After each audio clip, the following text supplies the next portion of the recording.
Good day, everyone. My name's Eric, and I work here at Tom's Bicycles in Tulsa, Oklahoma. Obviously, I'm building a wheel blindfolded here. A little project I thought of, wanted to challenge myself, something I wanted to do.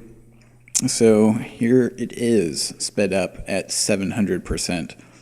I had to do that, or the video would just be way too long.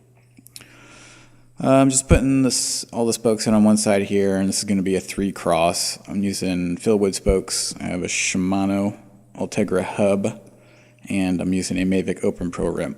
Just standard 2.0s, just a standard kind of front wheel, nothing super fancy.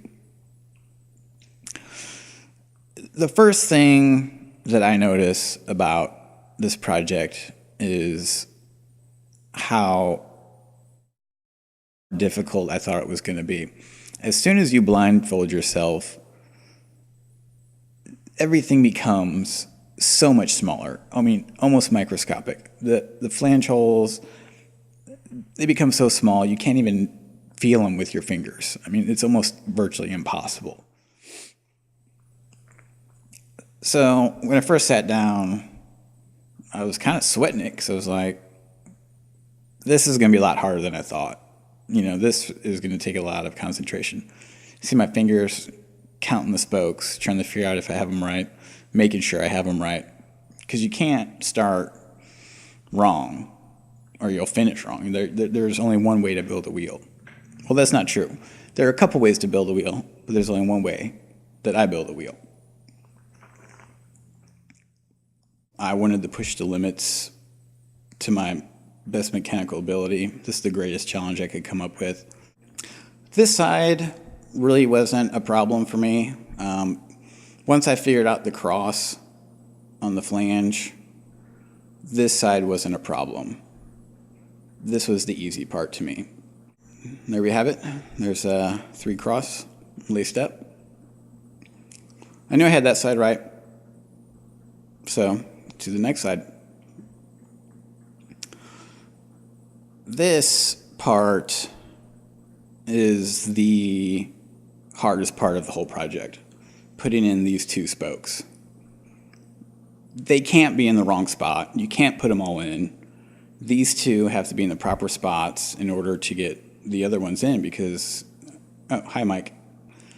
He's on our team. Mike's a cool guy. I like him. If they're not in the right spots, when you put the other ones in, they're all going to be in the wrong spots. So if you see there, I'm using other spokes to block the holes that I know I don't need to help me count because I couldn't feel them. You can't. They're too close together. You get lost. Your fingers are just too big. So at this point, I'm trying to get these 2 in. You can see I'm trying to count the spoke holes to the valve in relation to the valve hole, so I don't cross the valve hole. It's on the cross is on the left and the right. If you're familiar with wheel building, you kind of understand what that means. If these are in wrong, if I were to continue, the other ones would end up wrong, and it would just be totally messed up. It would just be wrong. It took me a while to get these 2 in. Now, this is at 700% the speed, so I think figuring out these 2 spokes took me probably a good half an hour. Maybe like 20 minutes. But those are the 2 that's the most critical part of the whole project right there, is getting them in. And you see how I'm double checking? I double check to make sure right there. I'm counting tooth, valve hole, and then I would continue at 2. Yes, it was possible for me to look underneath the blindfold, but I didn't. I made sure to keep my eyes closed the whole time.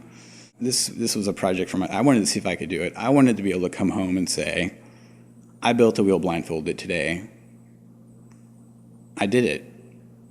I pride myself in my mechanical ability, and I will continue to push the limits on something like that.